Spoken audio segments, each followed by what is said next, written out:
Thank you, Mr Deputy Speaker. With the Health Secretary's announcement today, there'll rightly be a lot of focus on the spread of COVID-19 in the UK and the questions this raises regarding the effectiveness of the government's tier system, as my honourable friend has pointed out very powerfully. However, I want to use this debate to raise the impact of COVID-19 across the world.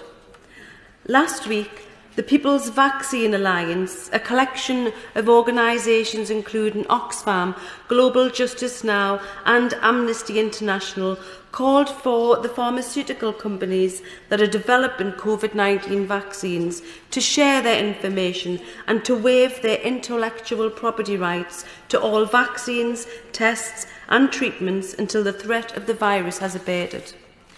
To do so would massively increase the global supply of vaccine doses and save countless lives. Now is not the time to put profit before people, and I would like to make clear my support for this proposal. Mr Deputy Speaker, through an analysis of data collected by Airfinity, the People's Vaccine Alliance have highlighted the dangers that an unequitable distribution of coronavirus vaccine poses. Their work has revealed that 67 of the world's poorest countries will only be able to vaccinate 1 in 10 of their population. In contrast, wealthier countries have acquired enough doses to vaccinate their population 3 times over, while Canada could potentially vaccinate their population 5 times over.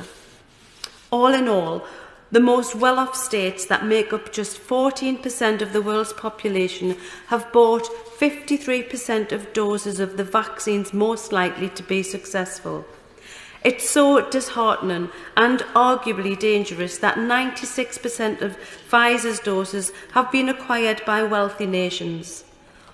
While it's welcome that 64% of the Oxford AstraZeneca vaccine has been made available to developing nations, this will still only be enough for 18% of the world's population.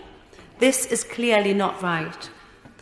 Mr Deputy Speaker, COVID-19 has sadly shone a spotlight upon the susceptibility of those in the most deprived communities to ill health, as well as the disproportionate impact of coronavirus upon the world's poorest. In the UK, those in our most deprived communities have been around twice as likely to die as those in the least deprived. With this in mind, it cannot be right that the wealthiest countries have enough doses to vaccinate more than their entire population, while the most impoverished nations are unable to even vaccinate their healthcare workers and their most vulnerable. I know that in times of crisis, it's easy to panic and to look after our own. However, the reactionary response is rarely the best one. In the UK, we are no more deserving of the lifetime that a vaccine offers than any other nation. In order to uphold our human rights obligation, we must ensure that there is equal access to vaccines across the world. However, an equal sharing of vaccine resources is not just morally correct, it's also beneficial to the UK.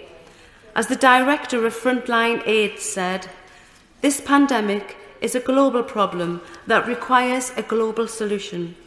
The global economy will continue to suffer so long as much of the world does not have access to a vaccine.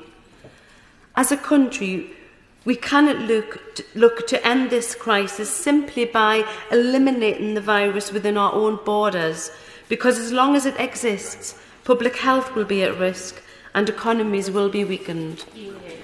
To finish, Mr Deputy Speaker, I want to remind this House of our obligation as a wealthy country to the rest of the world, and to urge nations from around the world to reject the pull of vaccine nationalism and to consider the world's most vulnerable.